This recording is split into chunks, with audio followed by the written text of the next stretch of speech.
Soy Ainhoa Fernández y este es el primer programa de Trayectorias que vamos a dedicar a David Stoll mediante una entrevista realizada por Iván Vélez en Madrid para nosotros. David Stoll es un antropólogo norteamericano que obtuvo su doctorado por la Universidad de Stanford con una tesis que luego se convirtió en un libro titulado Entre dos fuegos en los pueblos y exilios de Guatemala. David Stoll tiene además una vinculación especial con España y en concreto con Asturias, ya que en el año 2002 estuvo invitado por la Fundación Gustavo Bueno presentando la edición de sus libros en español en Gijón. Después autorizó al sitio web Nódulo a distribuir estas ediciones en español por internet. Y además es probable que la mayoría de sus lectores hispanohablantes hayan accedido a su obra por este medio, como él mismo indica en la entrevista. Además de su tesis doctoral, tiene otras obras importantes, dos de ellas importantes para nosotros en concreto, ya que los temas que en ellas se reúnen son los que se tratan principalmente en la entrevista. Pero hay otra obra anterior titulada América Latina se vuelve protestante, donde David Stoll analiza las razones por las cuales en América Latina tuvo más éxito la Iglesia evangelista que la teología y la liberación católica. Pero después los libros más importantes fueron Pescadores de hombres o fundadores de imperio, el Instituto Lingüístico de Verano de América Latina, donde David Stoll realiza un complejo estudio del Instituto Lingüístico de Verano, bajo cuyo nombre actuaba una organización de traductores de la Biblia, la organización Wycliffe, que era una organización misionera evangélica. Bien, pues esta organización, bajo el nombre del Instituto Lingüístico de Verano y con un apoyo notable de los gobiernos y realizando convenios con los países del tercer mundo, tenía, creo que fueron unas 900 lenguas indígenas las que llegó a tratar. Es decir, su tarea principal era traducir el Nuevo Testamento a la lengua indígena correspondiente. Y data como la mayor empresa de intervención lingüística jamás conocida. Y tuvo presencia pues, en unos aproximadamente 40 países. Y en muchos casos se generaron polémicas que no sé exactamente ahora en cuántos casos, pero llevó incluso a la expulsión del país correspondiente. Entonces, David Stoll lo que hace es desvelar cómo esta organización llevaba a cabo actividades bajo el nombre de lingüistas, que en realidad, pues, aunque eran lingüistas de profesión, desarrollaban otro tipo de tareas. Y el siguiente libro importante es Rigoberta Menchú y la historia de todos los guatemaltecos pobres, en el que David Stoll trata sobre la figura de la que fue Premio Nobel de la Paz en 1992, Rigoberta Menchú. Rigoberta Menchú recibió el Premio Nobel de la Paz por su labor como miembro de la resistencia en la Guerra Civil Guatemalteca y en la denuncia de la violencia por parte del ejército guatemalteco. Y David Stoll en este libro no cuestiona el merecimiento del premio, es más, él considera que Rigoberta pues, merece el premio. Lo que sí se pone en duda es que el testimonio otorgado por Rigoberta en los años 80 a Elizabeth Burgos, que era una antropóloga venezolana afincada en París, fuese del todo real. Esto es, en sus viajes David Stoll comprobó que algunos supervivientes de la guerra de la aldea de Rigoberta le contaban algunas cosas bastante distintas de las que Rigoberta había atestiguado ante Elizabeth Burgos. Entonces David Stoll cuestiona simplemente este tipo de aspectos biográficos, es decir, cómo esa figura de Rigoberta Menchú, que se convirtió en la principal representante de los pueblos de América Latina, en realidad pues puede que no fuese quien decía ser. Y bueno, este es en general el perfil de nuestro entrevistado de hoy, y ya sin más dilación les dejamos con la entrevista.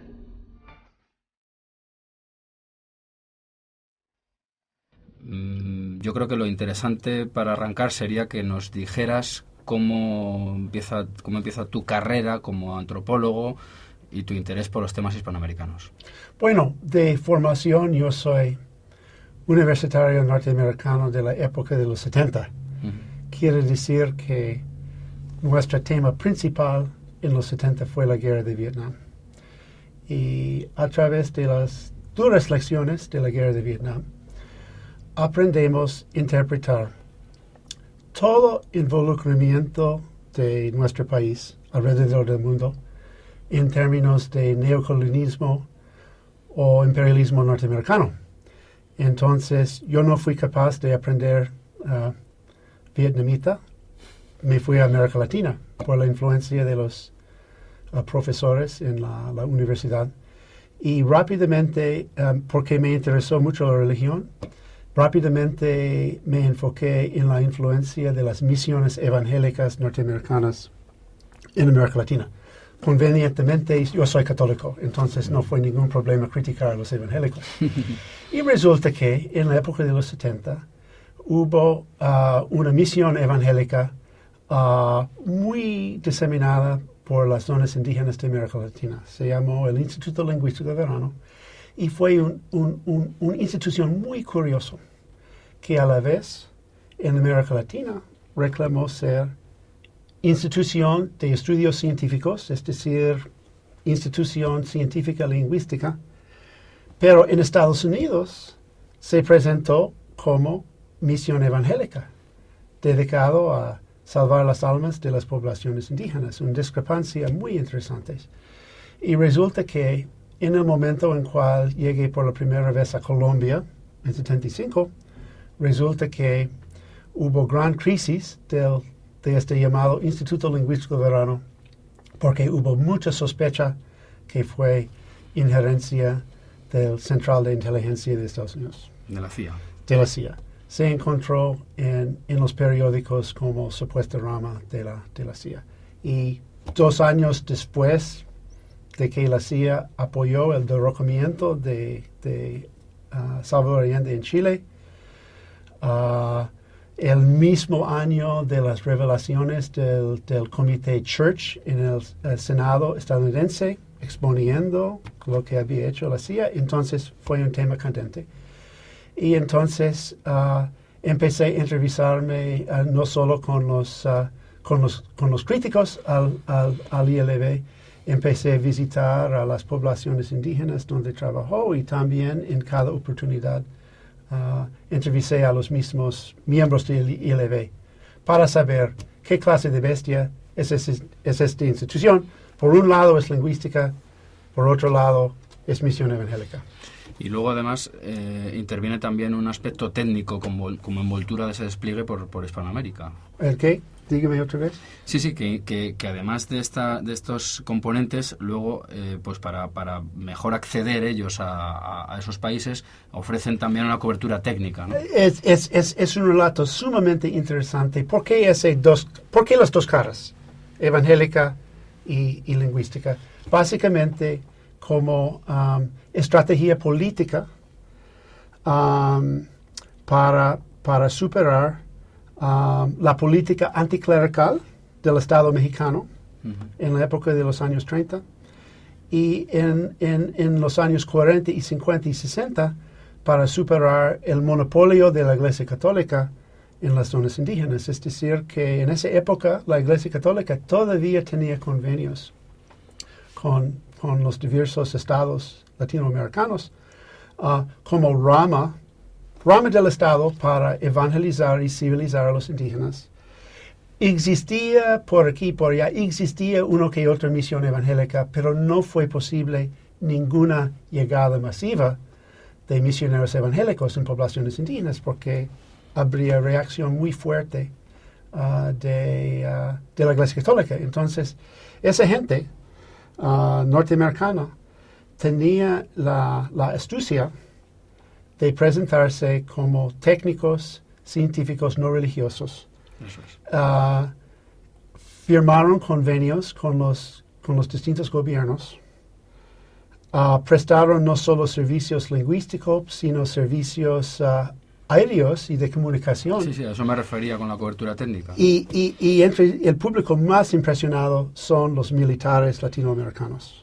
Es decir, los militares de Bolivia, Ecuador, Perú, Colombia, todos con grandes territorios amazónicos, poco controlados, aquí hay estos norteamericanos listos, muy amables, ofrecen no solo interpretación lingüística, ofrecen escuelas bilingües en cual enseñan a los indígenas cómo cantar el himno nacional.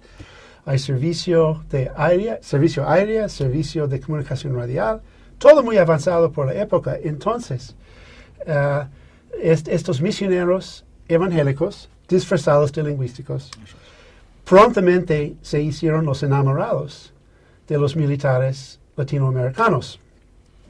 Después de hasta 30 años de éxito con esa estrategia, llega la época de sospecha de conspiración de la CIA. Es decir, una estrategia muy bien adaptada a los 40, los 50, los 70. Por los 70 ya no sirve, porque ahora cada latinoamericano consciente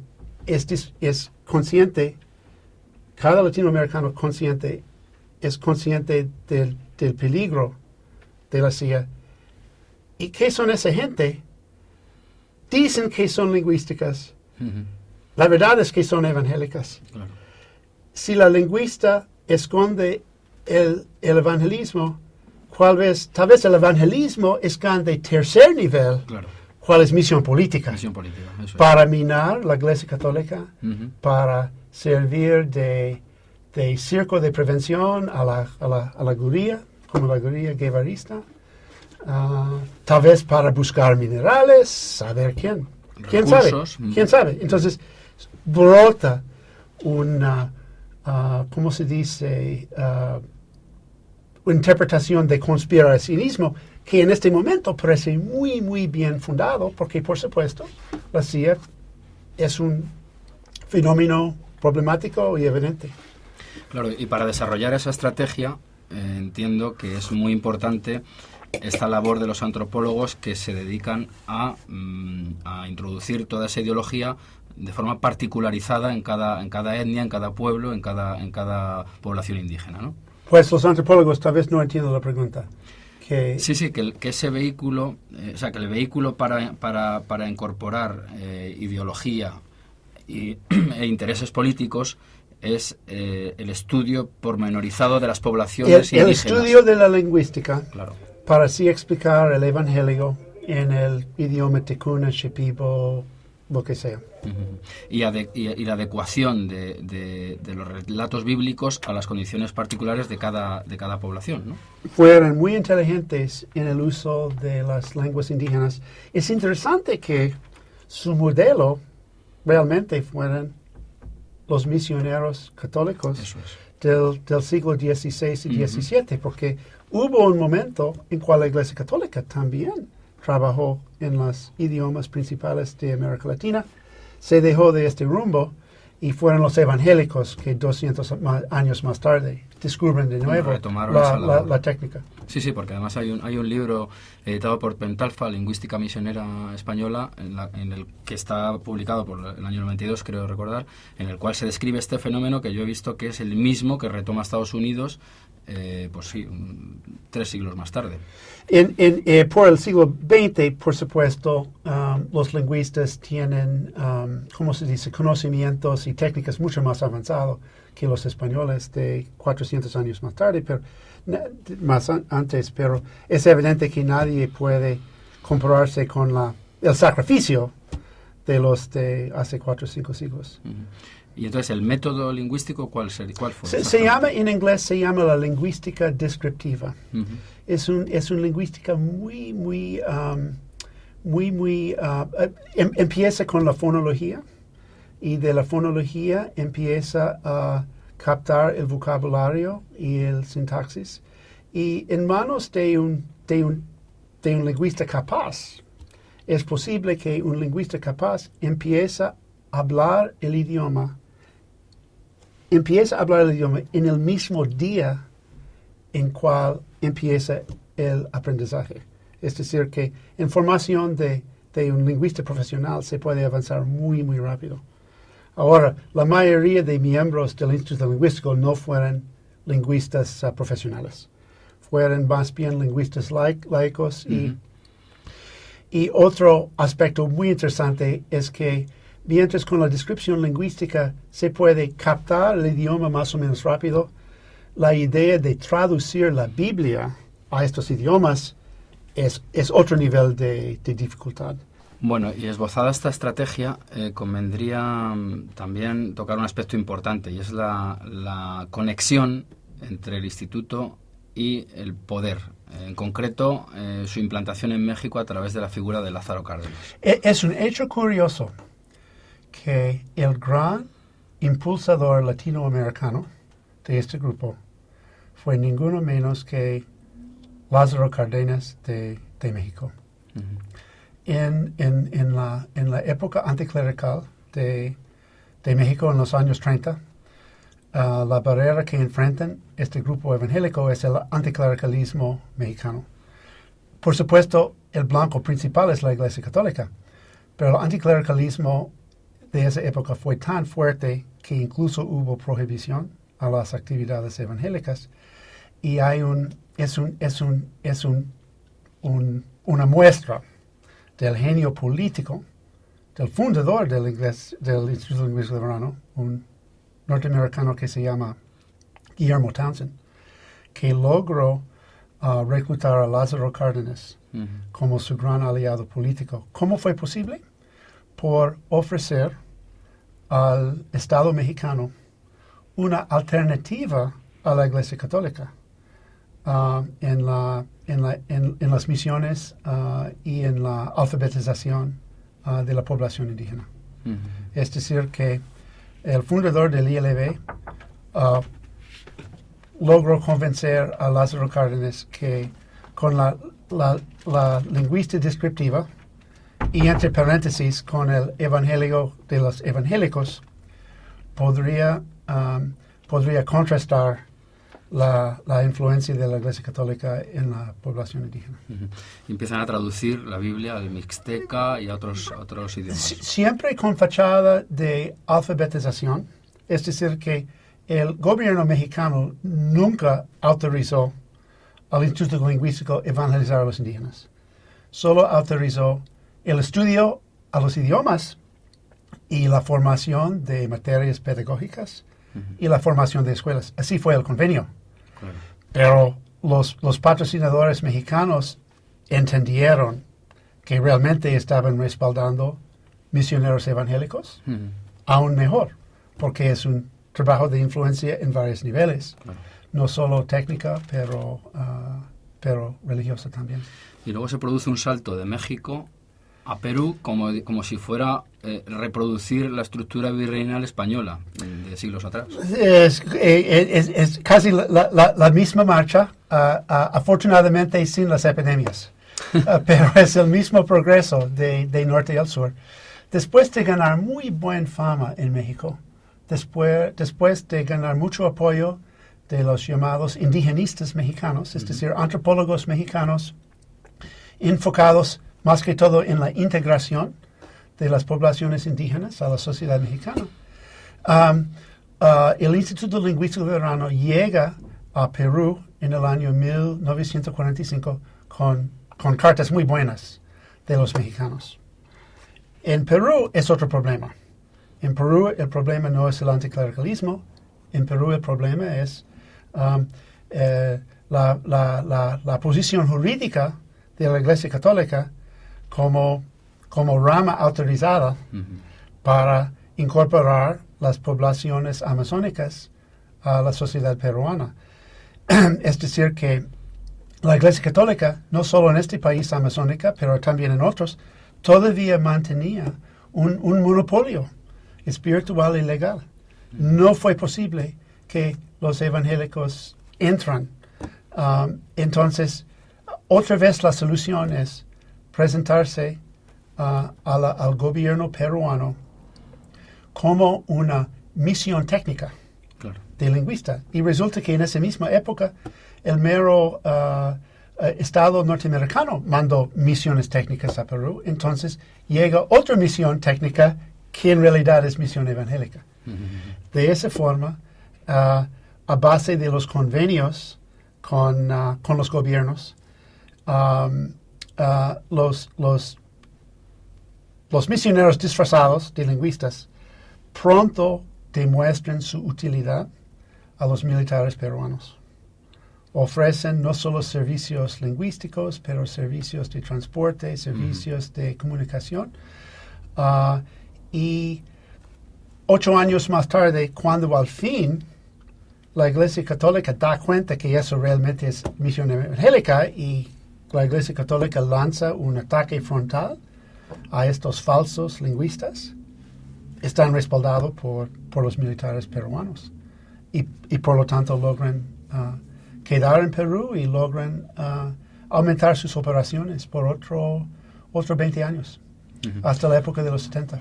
Bien, y ya entonces situados en los 70, conviene introducir en escena a David Stoll y su llegada a Hispanoamérica. ¿Cómo se produce? Bueno, se produce porque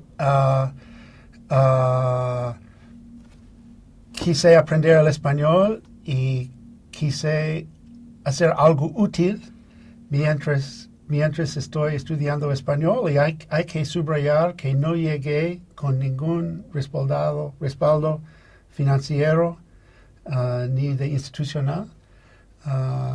Mis fondos fueron personales, una pequeña herencia de mi papá que había muerto unos años antes. Yo estoy llegando de estilo hippie, con mochilas, sin presupuesto, malgasto mucho tiempo enfermo, malgasto mucho tiempo en pequeños poblados en la zona amazónica sin dinero para avanzarme logísticamente, pero sí logré pasar casi 2 años invirtiendo todos los 2 años en siguiendo los pasos del ILV en 3 países, Colombia, Ecuador y Perú. Colombia, Ecuador y Perú, reconstruyendo ese itinerario. Sí, aunque la verdad es que realmente solo entiendo la historia del ILV cuando vuelvo a los Estados Unidos y estoy buscando en las bibliotecas por las materias publicitarias del ILV de 30, 40 años atrás, y allá se puede ver todo el montaje de lingüista y evangélica por cómo se presentó en distintas épocas. Y una vez que regresas a Estados Unidos, el siguiente viaje, bueno, se planea, qué objetivos. Desgraciadamente para mí, cuando vuelvo a los Estados Unidos sin pisto y con mucho dato, pero sin ninguna idea de cómo escribir un libro, porque no tengo supervisión, soy un joven nada más, me costó hasta 82, 5 años más, con máquina de escribir algo que otra gente podría comprender. Entonces, el proyecto tenía una larga cola, muy frustrado, y no soy listo para otros proyectos realmente hasta 83, 84.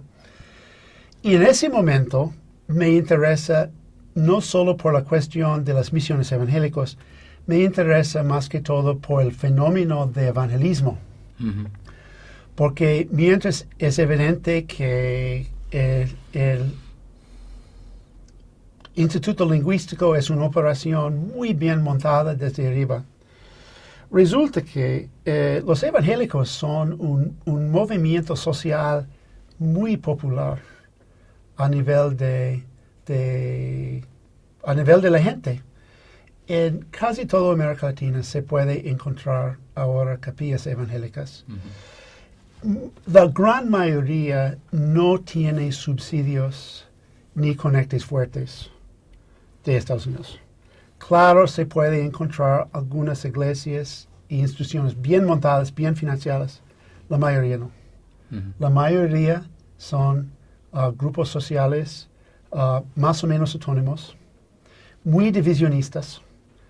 Hay mucha rencilla entre los antiguos de la iglesia, hay rencillas familiares, rencillas de doctrina, y se dividen todo el tiempo. Algunos de estas divisiones llevan muy pronto al fracaso, otros son exitosos, y el fenómeno sigue difundiéndose. Y entonces, a partir de 84, sí estoy estudiando el protestantismo evangélico como como movimiento popular. Y entonces, según se está produciendo esa obra de estudio y de documentación en archivo, ¿cómo se produce la siguiente salida ya en concreto a Centroamérica, a Guatemala? Bueno, en 1982, al fin, después de 7 años, estoy saliendo del tema del Instituto Lingüístico de Verano, pero me interesa mucho el fenómeno de por qué tanto latinoamericano se interesa por una religión que a ojos míos, como universitario católico, es una religión algo atrasada. Uh-huh. ¿Por qué? Entonces me voy a Guatemala, que en este momento es el país más evangélico de América Latina, con más o menos 25% de la población ya evangélico por 82. También llego a Guatemala porque en este mismo año de 82 surgió el primer dictador evangélico en la historia de América Latina, y por supuesto refiero al general Efraín Ríos Montt, quien llegó al poder en 82, y en este momento, por más o menos un año y medio, no solo fue el primer mandatario de Guatemala, intentó establecer una sociedad evangélica para rescatar a su país de la amenaza de comunismo, uh-huh, y también para rescatar el país de la evidente corrupción del Estado y de las élites. Es decir, tenemos en Guatemala un dictador populista de derecha, uh-huh, de estilo evangélico, que ofrece a los guatemaltecos convertirles en un nuevo Jerusalén de las Américas, un modelo para toda América Latina. Uh-huh. Con el anticomunismo siempre de fondo. Con el anticomunismo, porque en ese momento, por supuesto, son la cadena de conflictos centroamericanos que debemos llamar la guerra centroamericana. Uh-huh. No utilizamos este nombre por el momento, pero una serie de conflictos emparentados desde Nicaragua hasta Salvador y Guatemala y hasta Chiapas, México. Uh-huh. Y en ese contexto, ¿cómo llegas tú a Guatemala y cómo empiezas a desarrollar tu labor? Bueno, empecé a mirar a este régimen de Ríos Montt, y Ríos Montt dijo, por ese momento era evidente la mala fama del ejército guatemalteco de masacrar a la población sospechosa de apoyar a la oposición. Uh-huh. Es decir, que si el ejército les interpreta como base de apoyo a la guerrilla, hay matanza. Entonces Ríos Montt dijo haber frenado la política de matanza de su antecesor. Y entonces yo, como investigador, junto con periodistas, junto con uno que otro activista, quisimos saber si fue posible que Ríos Montt realmente había cambiado el comportamiento del ejército.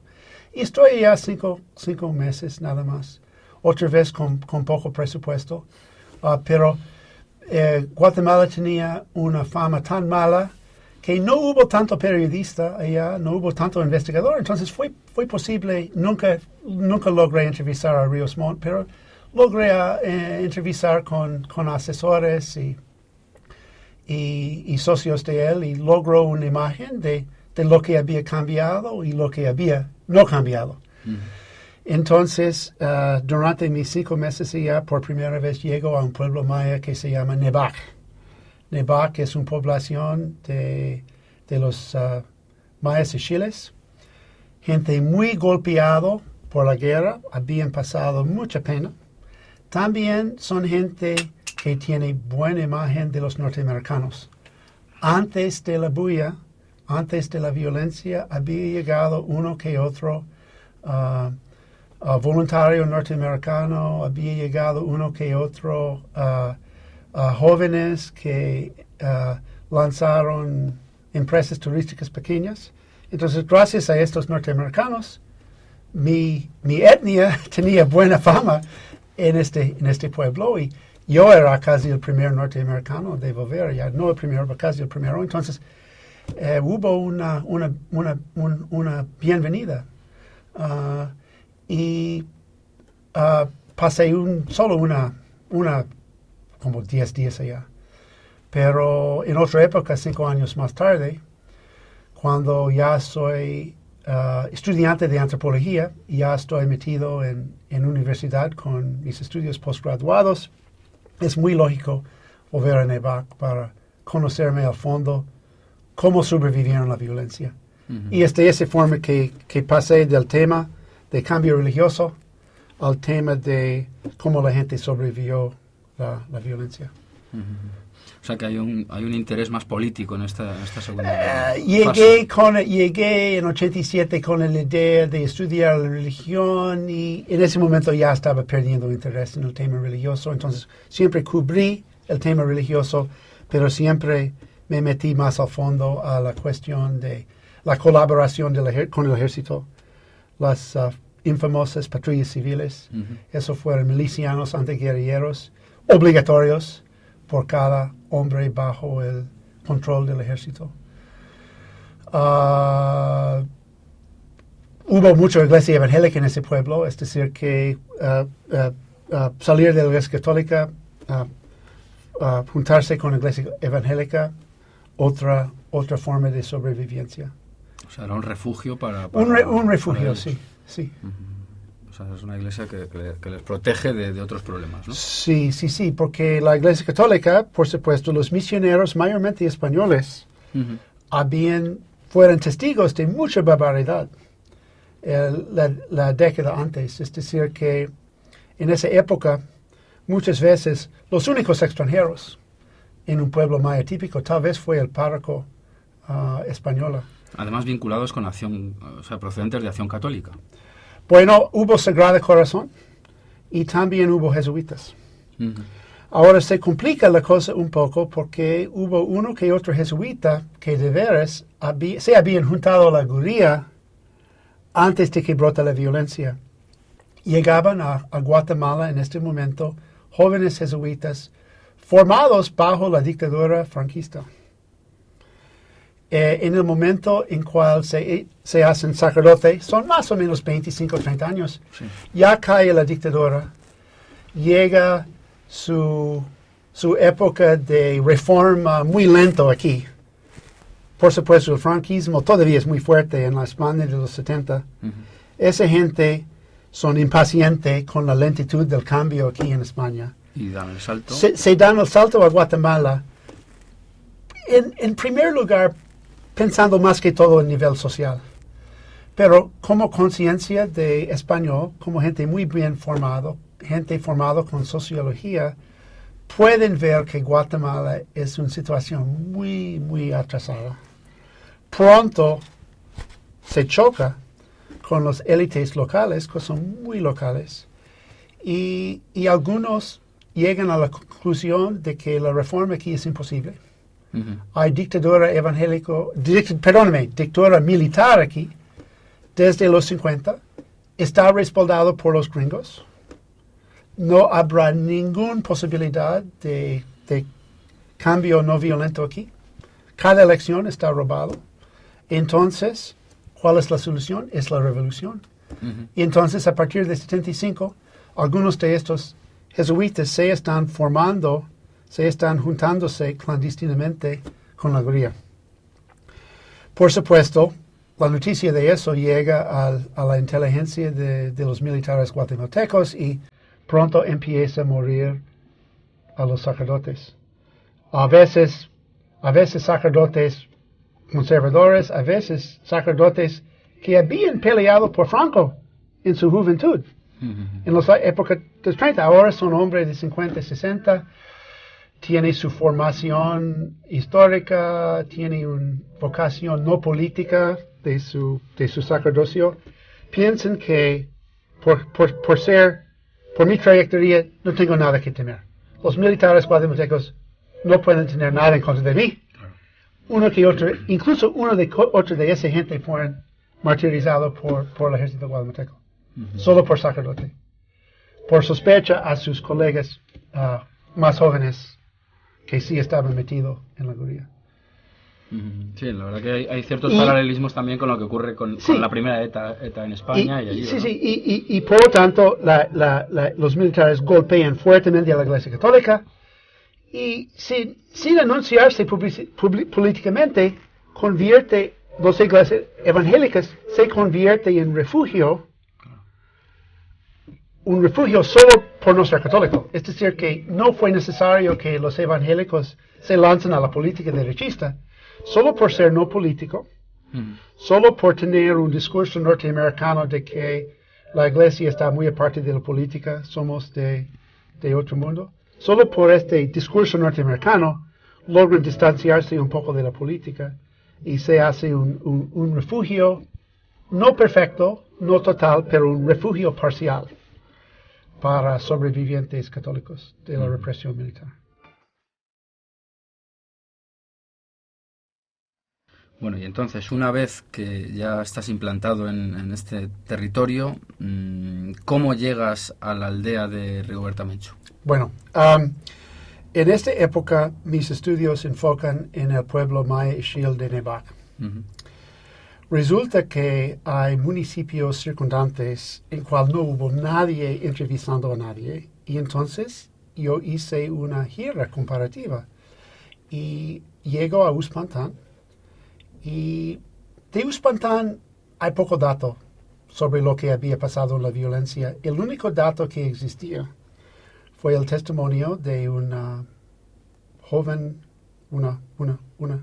sobreviviente, se llama Rigoberta Menchú. Había llegado a París 7 años antes, había dado un testimonio impactante de cómo su familia había muerto por la represión militar. Ya había salido como libro, me llamo Rigoberta Menchú y así me nació la conciencia. Entonces, mi único dato sobre Uspantán cuando llegué allá fue la familia Menchú, y fui a la alcaldía buscando temas. Entonces pregunté a algún alguacil, ¿y qué de la familia Menchú? Y a sorpresa mía me dijo, si quieres saber de la familia Menchú, hay que hablar con los Menchú. Hay Nicolás Menchú, vive en una aldea circundante, él puede explicarle todo. Entonces me voy allá y resulta que allá vive por milagro, todavía vivía un hermano de Rigoberta. Él había sobrevivido 9 años de violencia.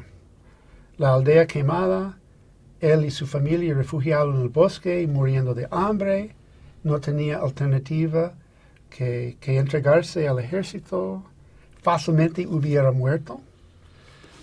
Afortunadamente para él, cayó en manos de un teniente que no vio ninguna razón en masacrar inocentes, entonces sobrevivió. Pero tenía que juntarse a la patrulla civil del ejército. Claro. Cada hombre bajo el control militar tenía que convertirse en patrullero. Él estaba ya.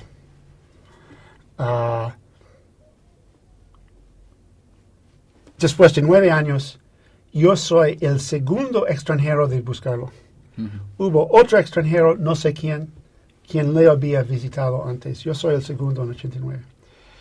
Y esa clase de persona, cuando ve uno de afuera, sea español, francés, si tiene cuaderno, ellos quieren hablar. Fue impresionante. Entonces, todo un relato. Y el relato se compaginó bien con lo de Rigoberta hasta cierto punto, y después hubo elementos muy raros. En el testimonio de Rigoberta habla de los conflictos de tierra de su papá, Vicente Menchú, y habla de las agresiones de 2 familias de finqueros no indígenas, finqueros latinos malos, los García y los Martínez. Y los García Martínez son finqueros pudientes, tienen pistoleros, son malos. En el testimonio del hermano, casi no aparecen. Habla de conflictos de su papá, pero maldice no los García y los Martínez maldicía la familia Tum, La familia materna. la familia materna. Es decir, que los conflictos de tierra del papá de Rigoberta fueron mayormente conflictos con sus propios cuñados. Hay toda una historia agraria que tiene que ver con los problemas de colonizar terrenos baldíos, todavía no titulado. En Guatemala el sistema de titulación es un puro horror. Es una historia de engaños y de errores que tiene más que 10 años, de 100 años. Resulta que el papá de Rigoberta, Vicente Menchú, fue un tipo muy capaz, pero sin padre. No heredó ningún terreno. Tipo muy capaz. Es un futuro líder. Se casa con una familia campesina influyente que se llama los Tum. El suegro siempre mira a él con buenos ojos. Siempre tenía el respaldo del suegro. Pero con los tíos, No. con los primos, pronto empieza un feo terreno de pleito de linderos. Aquí en la frontera agrícola, aquí hay terrenos ya desbosquejados y ya hay montaña. ¿Quién es dueño de la montaña? ¿Quién es dueño del hoyo donde se puede meter ganado? Y resulta que el papá de Rigoberta peleó con sus cuñados por casi 20 años. Al fin, Vicente Menchú ganó por utilizar el reglamento de la República, es decir, la legislación nacional, Claro. en contra de los usos y costumbres locales. Es decir, que los cuñados se basan en la propiedad de posesión, en las costumbres de la gente. Vicente Menchú tiene la astucia de irse a la agencia de colonización del gobierno y ganar el respaldo de la República Guatemalteca, y por eso gana. Claro. Por mala suerte, está ganando su pleito con los cuñados en el año 80, en el mero momento en cual llega el ejército guerrillero de los pobres a esa zona para liberarlo de los finqueros. Resulta que a mediados del año 1980 llega una columna guerrillera a la aldea de Vicente Menchú. Supongo no hay ningún arreglo, así llegaron a anunciar su presencia. Como capitán o alcalde de la aldea, fue necesario que él saluda a cualquier extranjero, incluso si son 20 o 30 con armas, hay que saludar. Entonces hay una reunión pública, la guardia levanta su discurso, la gente les da café. De eso sabemos nada más. De la conciencia de Vicente no tenemos ninguna prueba muy convincente. La guardia se va.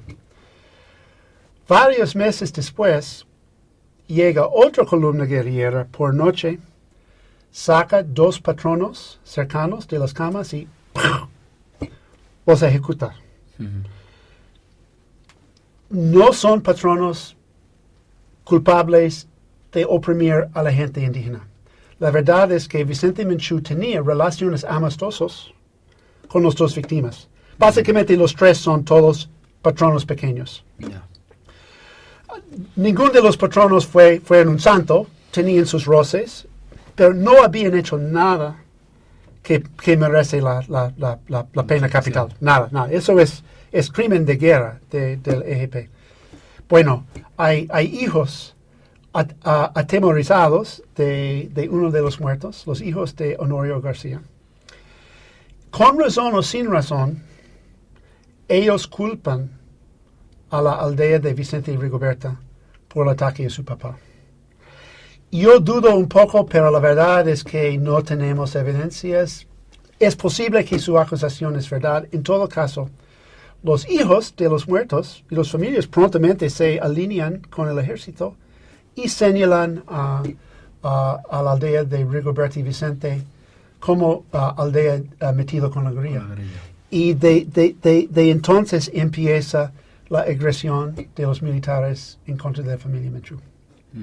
Pero en cualquier caso, en esta primera toma de contacto con la familia Menchú, lo que parece claro es que esa separación que establece Rigoberta Menchú entre indígenas y latinos es artificiosa o bueno, ficticia en gran existe. medida, ¿no? Hay una línea muy evidente entre indígena y latino, y podemos decir como generalización que los indígenas son encima de los indígenas, y si hay problemas. Resulta que en este pequeño valle de Chimel, el Vicente Menchú fue un líder tan capaz que los patronos latinos apenas se metió con la aldea de Chimel.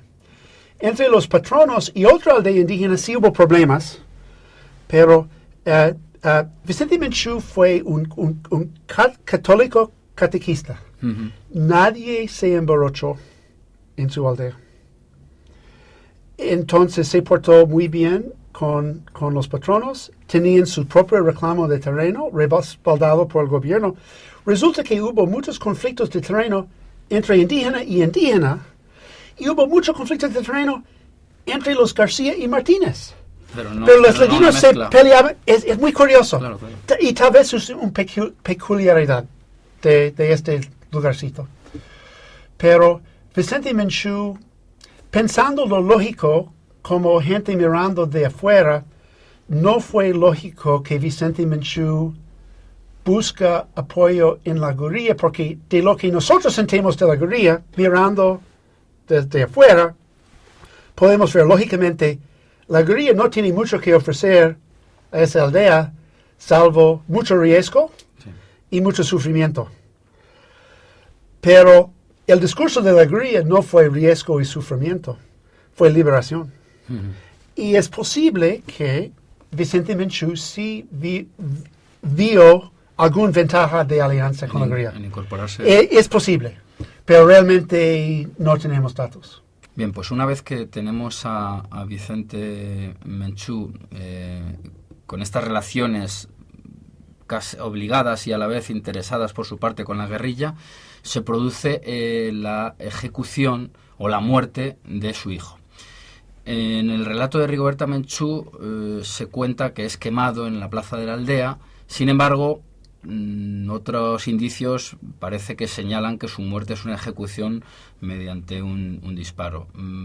¿Cómo podríamos analizar estas dos versiones? Bueno, otro indicio que me llevó a este tema es que en otra ocasión había llegado al pueblo Ixil Maya de Chajul, otro pueblo cercano, y resulta que el escenario más dramático del testimonio de Rigoberta es la quema de su hermanito Patrocinio y otros 19 presos a manos de los militares guatemaltecos. Según Rigoberta, llega a su aldea la noticia de que los militares van a presentar a su hermano secuestrado junto con otros presos en el parque de Chajul. Resulta que sí se puede caminar de la aldea de Rigoberta al parque de Chajul en un día, si es campesino del lugar. Nosotros no, pero ellos sí pueden llegar en un día. Entonces la versión sí parecía verídico. Entonces cuando yo llego a Chajul, siempre preguntando, con poco dato, pero preguntando si puedo encontrar versiones paralelas de lo poco que ha aparecido en los informes de derechos humanos, pues una de mis primeras preguntas en Chajul fue: ¿usted presenció al ejército guatemalteco quemar presos vivos en el parque ante un público atemorizado? Y la gente se asustó un poco. El ejército había hecho muchas cosas malas en Chajul. El ejército guatemalteco había quemado gente viva en Chajul, pero gente metida en sus casas. Nunca había llevado presos al Parque Central. Nunca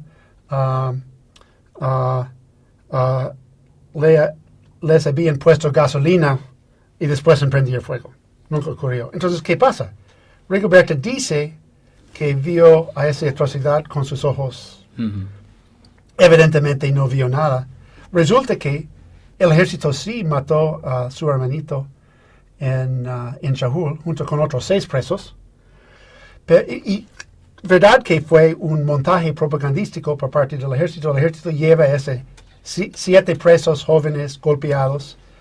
Los presenta a la gente como guerrilleros capturados. Después en la salida los matan. Hacen propaganda encima de sus cadáveres. Eso sí ocurrió.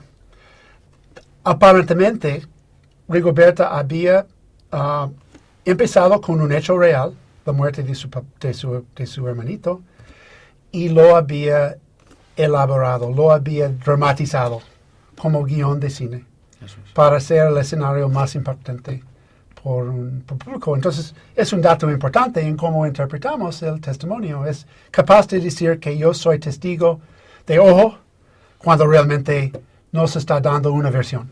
La realidad.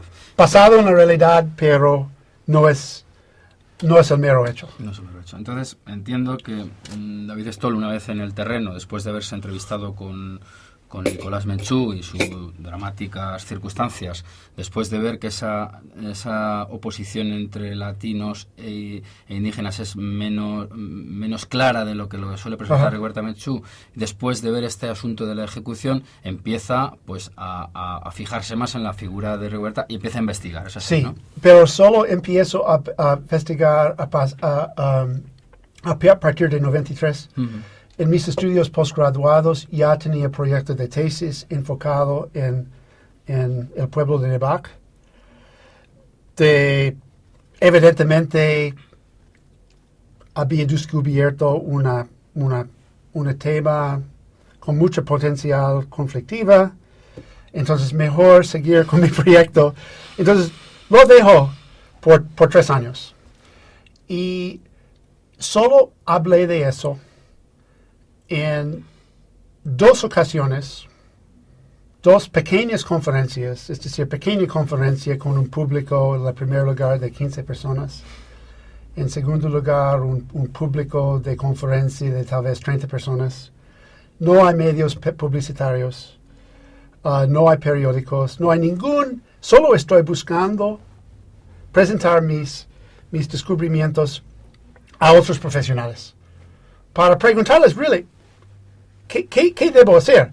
Porque aquí tenemos héroe indígena, muy cotizado en el mundo y a partir de 92 es premio Nobel. Y yo, ¿qué hago yo? Entonces, en 2 ocasiones presenté mis primeros descubrimientos y en cada ocasión hubo reacciones de horror. Y unos académicos mal educados empezaron a atacarme, criticarme, solo por presentar mis descubrimientos a otros profesionales. Por prejuicios ideológicos, ¿no? Por prejuicios ideológicos dogmáticos.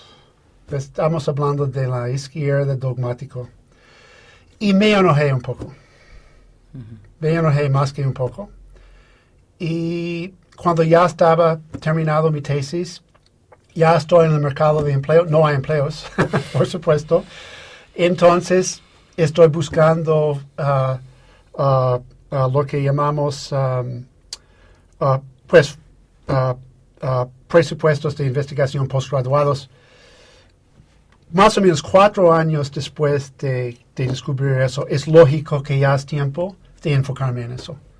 Pero sin hacer anuncios, voy a volver a Uspantán, voy a visitar la aldea de Rigoberta por la primera vez, voy a hablar con nuestros sobrevivientes, voy a hacerlo todo bien. Entonces, a partir de 93 hasta 96, estoy pasando la mitad de mi tiempo estudiando esa cuestión del testimonio. La otra mitad de mi tiempo estoy todavía en Nevac estudiando conflictos sobre terrenos que no tiene que ver precisamente con los Menchú.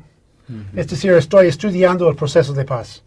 y el simbolismo de derechos humanos y el simbolismo utilizado por los grupos de derechos humanos si realmente se compagina con la realidad o si hay un elemento de exageración que al fin va a repercutir en contra de los supuestos beneficiarios. Es decir, cuando se convierte la realidad en guión de cine, ¿hay un costo a las víctimas o tal vez es beneficioso a ellos exagerar la realidad?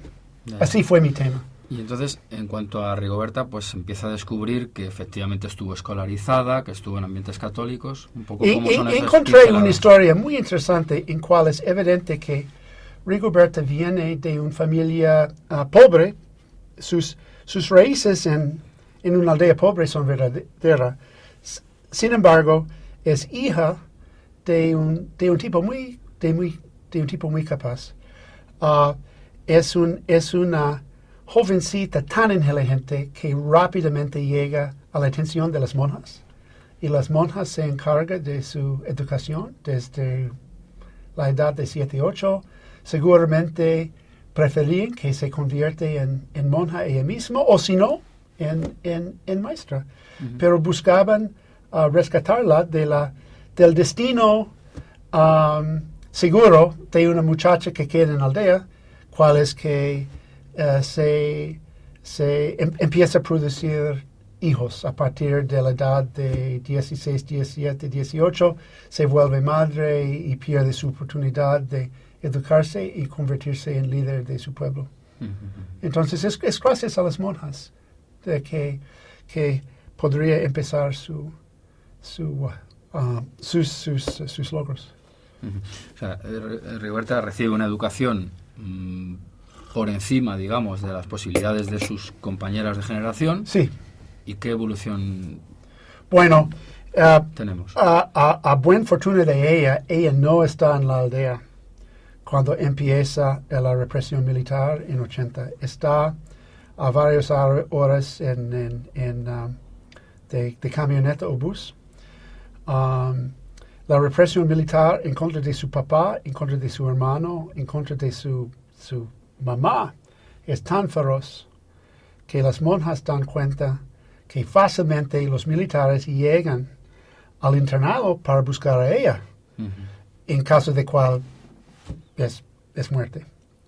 Entonces, clandestinamente, las monjas lo llevan a México, a la diócesis de San Cristóbal de las Casas, donde Rigoberta está encargado al obispo de Chiapas, el famoso Samuel Ruiz. Un obispo de la teología de la liberación. Eso es 14 años antes de la insurrección zapatista. Entonces estamos en otra época en cual el obispo está muy consciente de la represión en Guatemala, está muy a favor de no solo de los refugiados, pero también a la guerrilla. Y Rigoberta se hace catequista a los alumnos del diócesis, es decir, su trabajo es andar por los internados y escuelas del diócesis, explicando a los alumnos mayas del diócesis lo que está pasando a sus hermanos y hermanas al lado guatemalteco de la frontera. Bueno, pues una vez formada en la diócesis de Samuel Ruiz, Rigoberta entra en contacto de nuevo con la guerrilla. Con el ejército guerrillero de los pobres. Resulta que el EGP en ese momento tenía muchos combatientes huérfanos, es decir, sobrevivientes de matanzas de aldea. Uno de los combatientes juveniles del ejército guerrillero de los pobres fue precisamente una hermanita de Rigoberta. Entonces, la hermanita, en un momento de descanso, está mandado a San Cristóbal. Ella se reúne con su hermana mayor y pronto el EGP ha reclutado a la hermana mayor Rigoberta como cuadro político.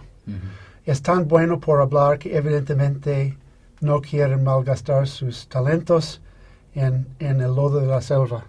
Es bueno para hablar. Más o menos después de pasar un año de formación como cuadro político del EGP, el EGP manda a Rigoberta a Europa para ser representante de su pueblo. La idea es una gira de los capitales, de los diversos capitales, entrevistas con periodistas, tal vez filmaciones, nada más. En la ciudad de París está entrevistado por un antropólogo francés venezolano, Elizabeth Burgos. Por su formación antropológica, no está contento con una entrevista de 1 o 2 horas. Está tan fascinado por el testimonio de Rigoberta. Rigoberta tiene tanta capacidad de explicar, de narrar su historia, que la grabación no termina en 1 o 2 horas. La grabación sigue por 25 horas. Después de que Rigoberta ha salido de París, a Elizabeth Burgos ocurre la idea de que de estas 25 horas podemos publicar todo un libro. Claro. Entonces el concepto del libro no empieza con Rigoberta ni empieza con su organización guerrillera, empieza con un antropólogo francés que quiere entrar en detalles de la vida, de la cultura, y de esa forma sale el libro, el testimonio de Rigoberta, no algo previsto ni por ella ni por la organización. El testimonio de Rigoberta es tan convincente que al comenzar no hubo nada de duda. Cuando lo leí por primera vez, antes de escuchar de la discrepancia de Chahul, de cómo murió, yo no tenía idea de que grandes partes podrían ser elaborados. No tenía sospecha. Y entonces, el libro es una espada de 2 filos, porque por una forma es buen fundamento para la carrera solidaria de Rigoberta. No solo es impactante en los discursos, en las presentaciones, en las entrevistas. La gente fascinada puede leer todo un libro elocuente en un español muy sencillo, pero dramático, porque por supuesto el español no es su primer idioma. Desgraciadamente, el otro filo, y nadie da cuenta en los primeros 10 años, es que grandes partes de este testimonio no se compagina con las experiencias de otros sobrevivientes. Entonces tenemos un testimonio que recibe mucha atención mientras perdura el conflicto. Es algo difícil recoger otros testimonios, pero por los 90 todavía sigue el conflicto, pero con mucho menos intensidad. Es mucho más fácil entrevistar a la gente. Por los 90 ya no es difícil llegar a la aldea reconstruida de Rigoberta, aldea antigua destruida, pero hay otros sobrevivientes que ya viven otra vez en el mismo lugar. Es fácil recoger otros testimonios, y una vez los testimonios se hace plural, hay que entender las discrepancias. Entonces, eso fue mi tarea como antropólogo. Y hay mucho contraste entre lo que encuentras Hay y lo mucho que lees. contraste, hay un semilla de verdad. Si uno se limita a los siguientes puntos básicos: hija de una familia campesina humilde, atraen la represión de los militares guatemaltecos, tiene que huir para salvar la vida. Al fin, logra denunciar la opresión de su pueblo, al fin logra como becario reconocido internacional. Todo lo que he dicho es verdad. Es la semilla, casco de verdad ya. No es farsante, no es mentiroso. Una vez que entra en los detalles sobre las circunstancias de su familia, el perfil preciso de su padre, el conflicto de tierras, la secuencia de eventos que llega a la represión militar, aquí hay mucha invención. Y no vas a entender lo que pasó, claro, a menos que hable con los familiares y los vecinos, y también con los documentos. Porque mi interpretación también se basa sobre la documentación disponible. Vale. Y no quisiera dejar pasar la oportunidad también de, ya que efectivamente Rigoberta Menchú se convierte en un símbolo, ¿qué papel juega en el fondo de la historia y en el terreno político Cuba? Bueno, Cuba fue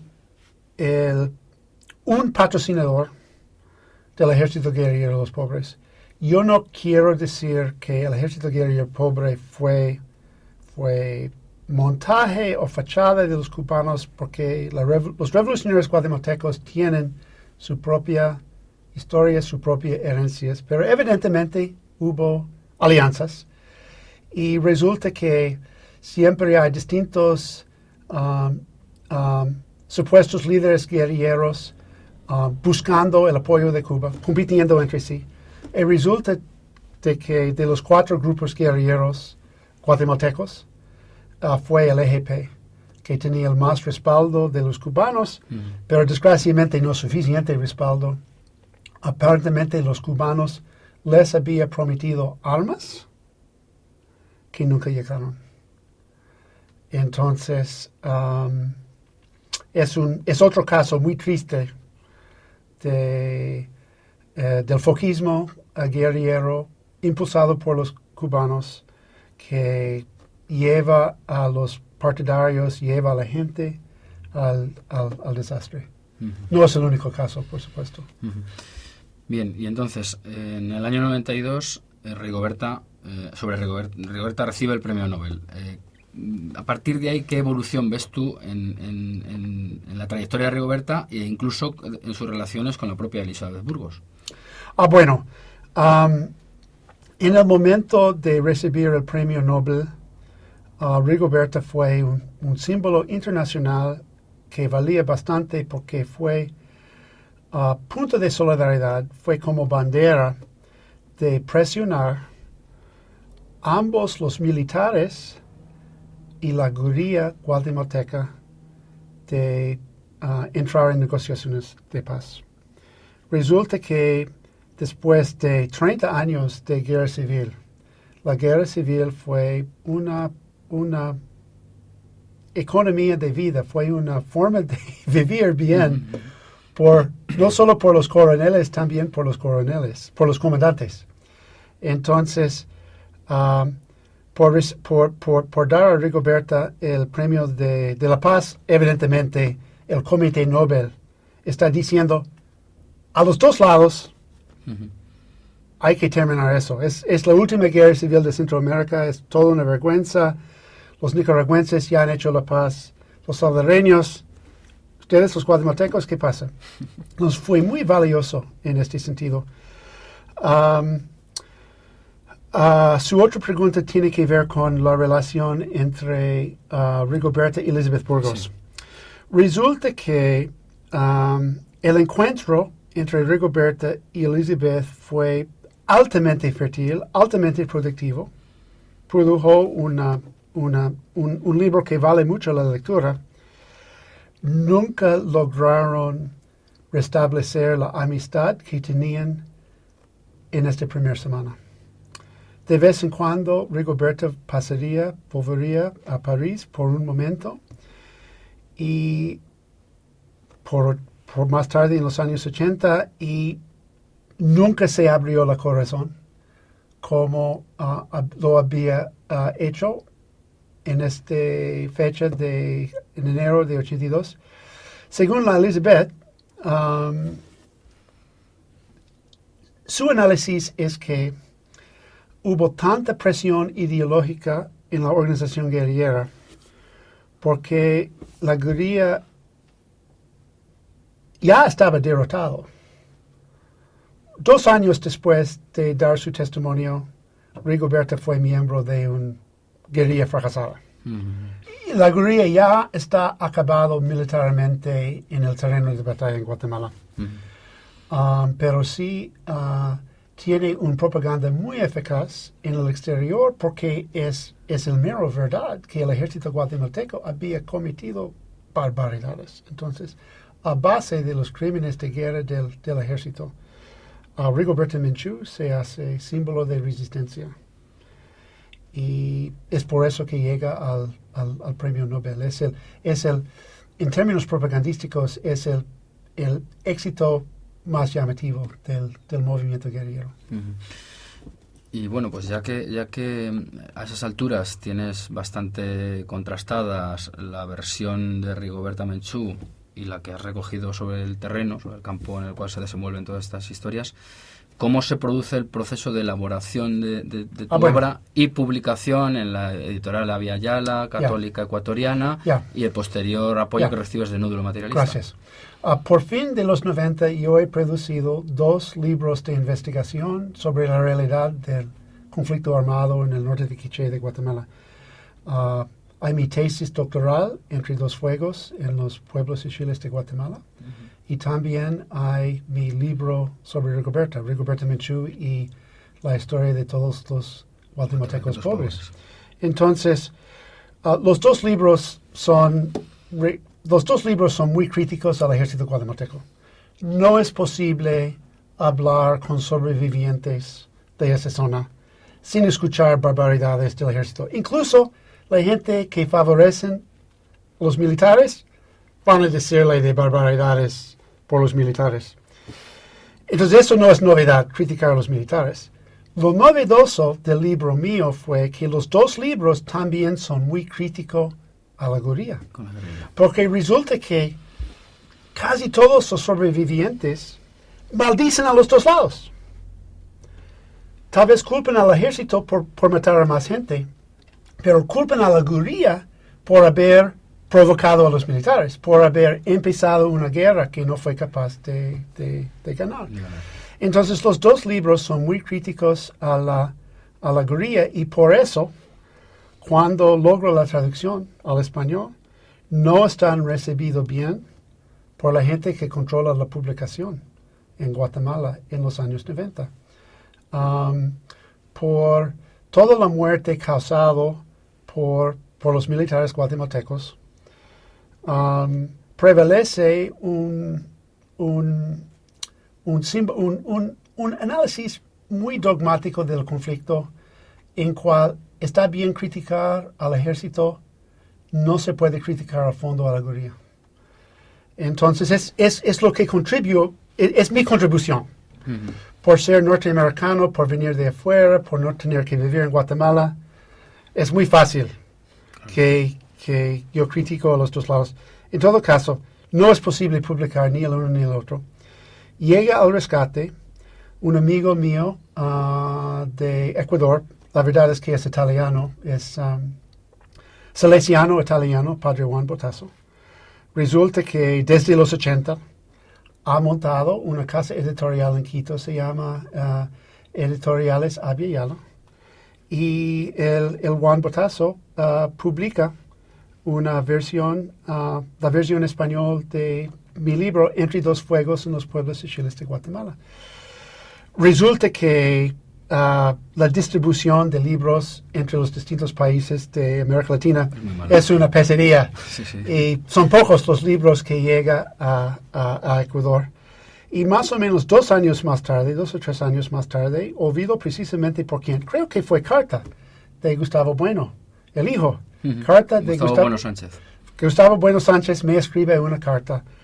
Me interesa más que todo por mis investigaciones a los evangélicos. Claro. Tal vez no sabía de mis otros trabajos, pero me ofrece Nódulo como lugar para meter las traducciones al español de mis libros, y realmente es una paso adelante grandota. La posibilidad de distribuir los libros de esa forma. Uh-huh. Yo no soy muy amigo del Internet, pero tengo que dar cuenta de que el Internet en ciertas ocasiones ha sido mi amigo. Y la primera vez que daba cuenta de eso es el sitio de Nódulo. Porque distribuir libros, incluso a mis amigos en Nevac, casi no es posible. Ahora, por 2014, una tercera parte de mis amigos en Nevac ya tienen computadores, ya tienen Internet. Pueden acceder. pueden acceder, y seguro que cientos lo han accedido a mis dos libros de esa forma. A través de la plataforma. A través de la plataforma de Nódulo. Y después ya se produce posteriormente ya la edición en papel, años más tarde. Sí, años más tarde, una editorial de Madrid, la Editorial Unión, logró una edición bonita de mi libro sobre Rigoberta, entre dos tapas, está de venta. Y lo recomiendo. Es una traducción mucho más fino que la traducción que se encuentra en el Internet. Lo de Internet, ojalá que está adecuado. La traducción que se encuentra de forma de libro tenía el apoyo de un ex sacerdote español, Amable Sánchez. Ya vive en Guatemala.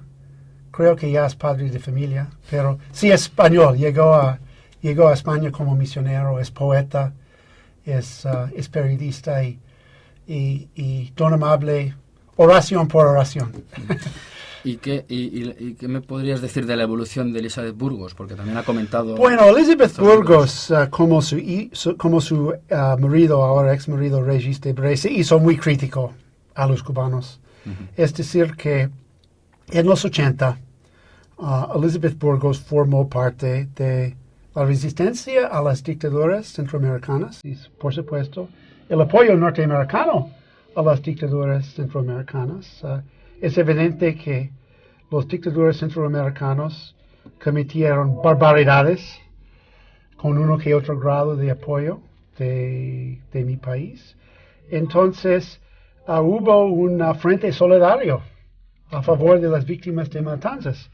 A lo largo del tiempo, todos hemos tenido que convertirnos en críticos al régimen de los hermanos Castro. En 82 fue una dictadura de 23 años. No es muy bueno. Por 2014 es una dictadura de 55 años. Los hermanos Castro gozan del poder en Cuba por más años que la vida de mi mujer. Mi mujer sí nació un poco después de que llegaron al poder. Y para mí, ahora mirando atrás, hay que ser el fracaso más grande de la izquierda latinoamericana. Realmente es impresionante el daño que ha hecho. Evidentemente es un tema complicado, porque sí podemos felicitar a los cubanos por ciertas cosas, pero a un costo tremendo de todo un país. Saber que sobrevive la caída de esa gente.